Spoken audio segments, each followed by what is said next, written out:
Welcome to the Defence Connect podcast, Australia's leading voice in national security and defence industry intelligence, direct from the nation's top policy and business experts. G'day everyone, it's Steve Kuper here at Defence Connect. I hope you are well, and joining me in the studio is the one and only computer, our gentle giant, Mr. Rob Dougherty. How are you? Good. Couple of government announcements. There's ships are moving around the board a bit. Yeah. And the rose between the thorns, Bethany Alvaro. Hello. How are you? I'm good. What's been cracking this week, guys? Not much. A little bit. Nothing that I've done. So, Rob, you got this one. So we had a couple of announcements out of the shipyard sector in terms of what's being built there. Before we get to that, I do want to say I saw something out of James Cook University and the Australian Army Cadets during the week, which was that you can now, if you're an Australian Army Cadet, which is young people, I believe they're probably under 18, is that right? Yeah, I think that'd it's be in something school. like that. Yeah. Cadets is like a school age thing. I think there is some crossover into young adult, like Is there? 18. Yeah. Yeah. I think 18's the cutoff. Yeah, I thought it was like a school thing because I had a friend in school that wasn't cadet.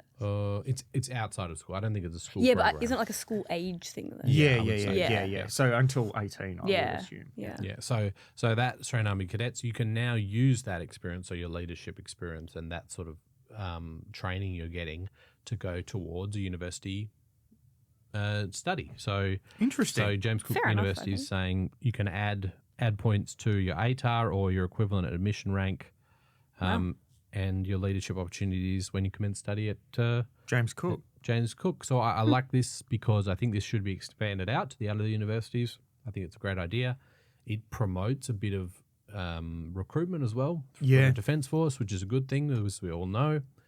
And similar programs were in place, and I think in the 1980s, 1970s, where you used to have to do, as far as I know, you used to have to do some sort of cadets as part of your school. Yeah, my dad had to do it. Had to. It was Had to. compulsory. Really? Yeah. Yep. Wow. And they used to have an armory on the school grounds, and What? yeah, Oh my god. yeah, they used to have the old Lee Enfield 303s. At school. Yep. Jeez. Several countries still do it. I mean, obviously not a great example, but Russia still has compulsory marksmanship training and things like that. But there are countries that do that sort of thing. I think it's something that's probably gone by the wayside and would be good to come back. I think we might solve a few of our youth crime issues as well. So probably, Or it could exacerbate them, giving bad kids access to guns. yeah. Well, no, Might they not be don't. great. They don't do that anymore. Oh yeah, true. Um, Yeah.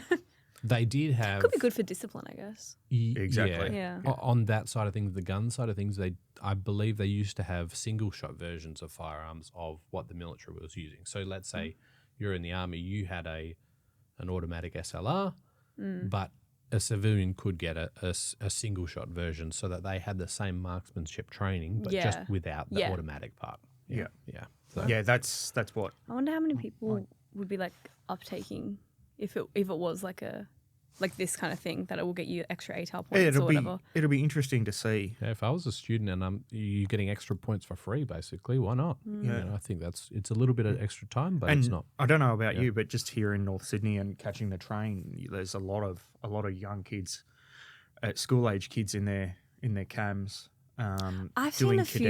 cadets. I've seen a few at the train station in the morning. Yeah, so Yeah. it's I would like to see cadets rolled out.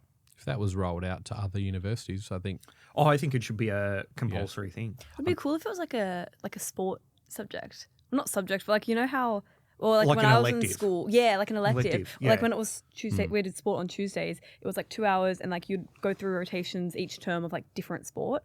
If like maybe like army training or like cadet was like a thing that you could do for One sport. day a week. Yeah, it's that'd just be the whole day. interesting. The whole day a week is cadets. I know in China they do that. The military training they do a couple of weeks. You're picking all the bad I examples. know, mate. Russia It's not a and great China. example. It's the ones I know. I they mean, do. most European countries have it. Austria has it. Poland has it. Germany kind of has it. Aren't but- they like bringing it back sort of? Oh no, that's conscription. Yeah, Yeah, yeah. they were discussing it, but there were issues around. How do I put this delicately? security concerns around the new Germans. Okay. But I do know China, they do their training first year of uni in sort of that first year. They do a bit South of Korea does it. South Korea does national service. Do they? Yeah. The problem I see here for Singapore. this is that James Cook is the bottleneck. You know, You've only got one. You're only adding points for that one university. If you don't want to go to James Cook, you Yeah, want to who's go really somewhere going else. there anyway? No offense to James Cook, but I'd- I haven't even really heard of it, to be Hot honest. take. Shots fired. No offense to that Please don't university. take James Cook University. Please don't Yeah. take anything Bethany says No, I'm seriously. sure that they're a great university. I just don't really hear much about them. Yeah. Yeah. Maybe this is how you hear more about them. Maybe in 5 years, that take will be completely void, and they'll be like the best university ever. No offense, James Cook. Yeah. Interesting. Yeah, I really like the idea of It's a good idea. yeah, Yep. yeah. I do quite like the idea, and presumably, if they're going in, if there's a university regiment attached to James Cook Uni, people will go from cadets to the University Reserve Regiment as That's well. a better pathway. Oh, Yeah, Yeah. which is another. Imagine if that was a drone, FPV drone Oh operator God! pathway. Enough with the drones. I'm just saying, kids nowadays, they can code. I didn't learn to code when I was at school. I did a coding class at uni. Yeah, no, I hated it. I'm, Oh, it was awful. I'm like, Yeah, Yeah. I'm not good with that Let's stuff. get them the innovation, you know? I'm the Zoolander. I'm Derek and It's in Hansel the computer. slapping the computer like a monkey. That's me. Big week for submarine supply chain. $2 million contract from General Dynamics Electric Boat out of the US for a Wollongong-based company, Bisalloy Steels, to provide HY-80 steel plate to support the construction of Virginia-class submarines, which is fantastic news. Bisalloy, well done. Great to see another company from Wollongong doing well as a Wollongong boy. The gong. The Gong? Yeah, well, technically you're Unanderra, so, but no, congratulations. It's another win. Bisalloy does a lot of work with Rheinmetall for the specialist steel plates for boxes. They'll will no doubt be doing some work with Hanwha on the Huntsman and the AS-10, the armoured munitions vehicle, and Redback. So, yeah, fantastic work, guys. Well done. Am I right in thinking BlueScope Steel is also trying to get into the US market? Well, so BlueScope does the plate, which Yeah. then goes to Bisalloy, and they do some Okay. special treatments to it. That brings it up to that high tensile armored steel Okay. grade, which is I it's wonder what the process of that is like. Like what exactly they do. I should ask my dad. He's a metallurgist, so Oh, really? yeah, retired metallurgist, but I'm sure he knows. This has got to put some weight on a submarine base east, right? In terms of being able to potentially repair submarine grade steel and things like that. yeah, Was the gong ever considered for that or not? yeah, dude. That's where Port Kembla is. Oh, okay. Yeah, Good to know. yeah, Yeah. yeah. Port Kembla locals would be happy about that. Don't get me started. There's two camps. There's those who are really happy and are looking at the opportunity and going, "Holy crap, this is going to be amazing!" The thousands of direct jobs, tens of thousands of indirect jobs, investment, infrastructure, all of that. And then you've got the NIMBYs who are like, "No, you're going to make us a nuclear target." Well, Weren't they having that discussion in like Newcastle or Yeah, somewhere yeah. up there? Yeah. yeah. Both Well, Newcastle, you can't put a submarine. You can't. Or like put up. They were having it up as well. Yeah, you can't have a submarine base on a river harbour that floods, and the Newcastle River floods. Yeah. So yeah, and so does Brisbane. Plus transit time out of from Brisbane, even though Cairns Cross is being reopened and redeveloped, the dry dock there, trying to get traverse out of Moreton Bay out into the ocean, Yeah. it leaves them vulnerable for too long. Okay. Whereas Port Kembla, you're literally out the harbour and into deep water, Yeah. and it's right on the Sounds east. like Port Kembla's your favourite to win. It's been everybody's favourite to win. I don't know why they're dragging their feet on it. The New South Wales government released, they had some policy release where they said Newcastle was an option. Yeah, It was yeah, a yeah. preferred option, I believe. I don't think it was the preferred option. Yeah. I could be wrong. Happy to be proven wrong, but yeah, the government has always, and Defence has always, every report that I've seen from Defence has always been that Port Kembla is the preferred option. Do the people get a say in that, like the community? Oh, I mean, they can have a say and provide their feedback. Well, like, is there like a dedicated like community input part of that usually? Yeah, there'll be community consultation. Yeah, cool. Yeah, and then there's the other camp that's like, oh no, you're going to make us a nuclear target, and it's like, well, we've got one of the two remaining. I'm sure Bisalloy would be happy about that. Oh yeah, Yeah. You've got one of the only two remaining steelworks in Australia, and a deep water port. You're already a target. Yeah. Like, Is that a valid concern though for like the people in wherever like a base would be? Is that a concern that it would be a target though? yeah, Yeah? of course it would be. Yeah. Like a valid concern? Oh, I think it's a reasonable concern. Yeah. But you don't need nuclear weapons to take out nuclear submarines. Yeah. Like you don't actually need to even hit the submarines. You could just block the harbour. You could mine the harbour or sink a ship in the opening of the mouth of the harbour. Yeah. And it causes problems of trying to traverse and get a submarine out to sea. Yeah. Chuck a few USVs in there somewhere. People's views and conceptions of what would actually be done to close down or limit the efficacy of getting ships to sea, not just submarines, but getting ships to sea is wildly skewed. And that's largely driven by, actually, funnily enough, one of my former university lecturers and my master's convener, which is hilarious. But it's very much based on a outdated view of where things are at. And then yesterday we had Just on that cadets thing as well, 12 to 19 years old is the age range. okay there, So, so it we would weren't be far in off. high school. Yeah. Yeah. And yeah, just yesterday we had the government announced that Leidos and Gibbs and Cox Australia has secured the contract to design a critical floating dry dock for our future nuclear powered submarines, which will be based in WA as part of the Henderson Military Precinct. Which is undergoing quite an extensive modernisation now, and that's very good news for the West Coast and for the Henderson Military Precinct up there. Lots more jobs and opportunities up there for WA. Now, the one that I really wanted to talk about is one of yours, Rob. Yeah. Just on that dry dock thing, though, I know that's quite important for submarines and maintenance stuff, but do you remember Lursen said that they were going to drag this is when they were still in the running for contracts, they were going to drag a submarine or maybe it was a ship dry dock Yeah, a floating dry dock. to Henderson? Yes. Yeah. That was a couple of years ago now. Yeah. Yeah, it's crazy to think we've sort of come back round to... Well, there's supposed to be a shore-based dry dock being built in WA as well. Yeah.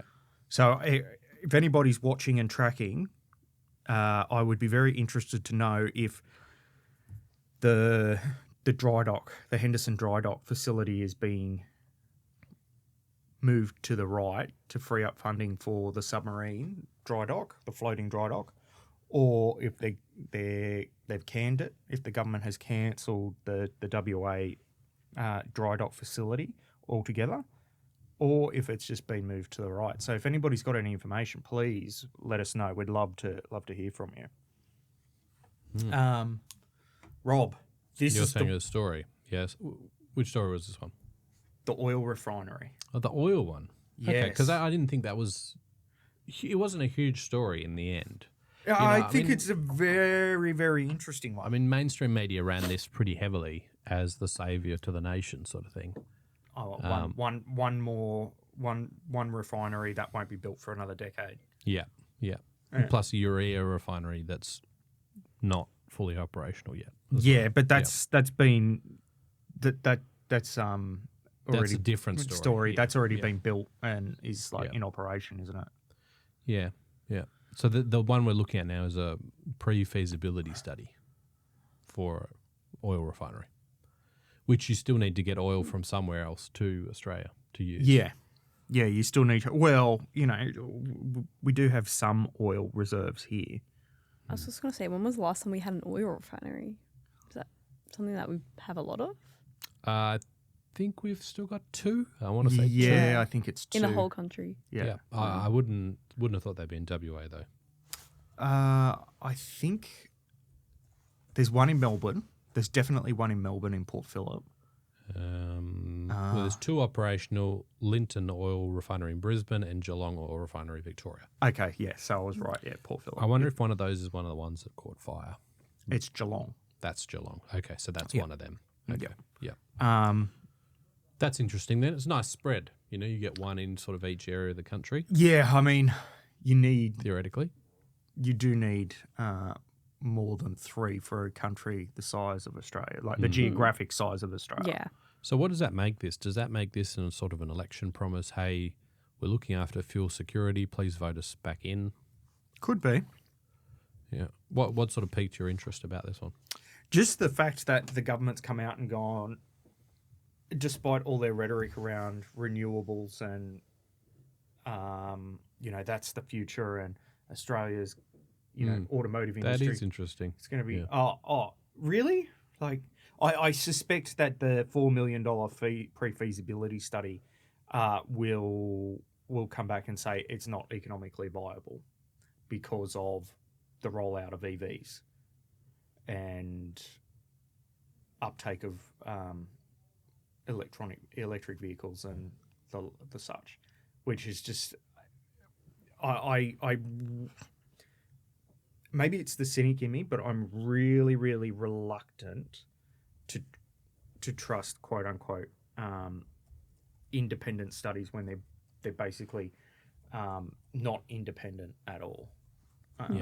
So yeah, I can't see this, particularly under this government with their agenda and their focus on green and renewable energy and whatnot. I cannot see them in a theoretically pre-war period as well. I mean that adds a bit of urgency.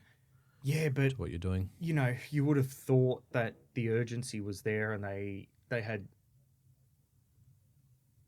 enough impetus to act. I tell you what I do like about this is it kind of adds weight too. Do you remember the statements Gina Reinhart made about? Oh, you said it. The Australians going to be like, what's happening? No, so what Gina Reinhart was saying around defending Northern Australia and the importance of defending the iron ore area and this sort of northern WA area, where assumably this oil refinery would be. I don't know. Because they're saying the urea factories in Karratha. They're saying it's going to be there somewhere, I imagine. There must be good shipping out of that area, so... Well, there would be, yeah. So I would have thought it would be a Northern Australia thing, So it adds weight to that, certainly. And there's a lot of air bases there that are going to be kind of first responders and things, so... Yeah, but that becomes another... I get your point. 100% get your point. I just wonder if that's not further spreading limited defensive resources when you could consolidate. And I know there's a whole argument about don't consolidate everything in single points of failure. I get that. But also sometimes it's easier with the limited resources we've got to cheaper. Consolidate it. Do you do it is there space in Fremantle somewhere? Is there closer to a population centre? So you're not part of it is the economic viability of it. So you're not having to pay hand over fist for employees to live and work in Karratha or to fly in, fly out from Perth, which adds cost. A lot of FIFO there. Yeah, a lot of FIFO. Just things worth considering and factoring into your calculations. Is it odd that this announcement has kind of been put forward by Perdman? Yeah. Or that would just be something the government would take under their own sort of advice? Yeah. I'd say that there was if it was proposed by them? It would have, by the sounds of it, it's an unsolicited proposal. Yeah. And they've gone, yeah, this sounds good. Yeah, it looks We'll like see we if can. it works. Yeah. Yep. Yeah. Okay. Interesting. But this is the thing, right? Like, why does the government need to, like, apart from planning approvals, why does the government need to see if it's feasible? If the company thinks that it's there and they want to fund it, let them go for it. You'd imagine there would be a bit of feasibility in that initial proposal to say, hey, this is worth doing. You should back this. Yeah, exactly. I wonder what. Yeah. Yeah, and by back it, we mean we'll give you an interest-free loan for the first 15 years or whatever, and we'll give you a sweetheart deal on planning approval so that you can get it off the ground pretty quickly. Yeah. But That's all behind closed doors in government. That's all. Discussion. It is. Yep. Another one of yours, Rob. Yeah. So we're talking about the Meteor. Is that right? Yes. Yeah. So- Air-to-air missile. So this is at Farnborough. Just very quickly, it was something that sort of came up with the Ghost Bat. Ghost Bat was displayed with the Meteor UK's air-to-air missile, beyond visual range missile, and was a bit of a surprise. From what I understand, at that same press briefing, a spokesman came out and said that they're going to look at Ghost Bat being manufactured in different hubs. Yes. So Boeing's spokesman said that, didn't they? Yeah. So you might have one in the UK and then one in the US and one in Australia. Whether that affects Australia in terms of us manufacturing them, maybe we get a few less, but I think the idea is you're sort of spreading the targets, as it were, or spreading the risk, or spreading the logistics of it. One of the interesting things that come out of, or two of the interesting things that come out of Farnborough, though, for me, have been Canada has signed on to the Global Combat Air Program as an observer, with the UK, Italy, and Japan as the primary contract partners. And there's rumours that Singapore will be signing on the dotted line in the next week or so, and Australia might be following along suit as well as a potential replacement for our Super Hornets and our Growlers when they come up for retirement in. They're saying 2040. I think it'll be before that. Yeah.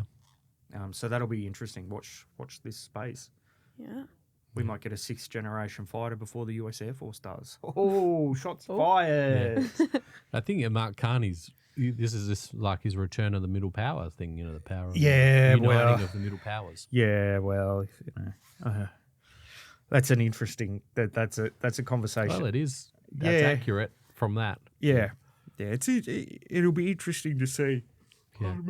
I mean, based on funding and stuff, we've seen aircraft and obviously submarines. The Collins is, still in service and been updated along the way.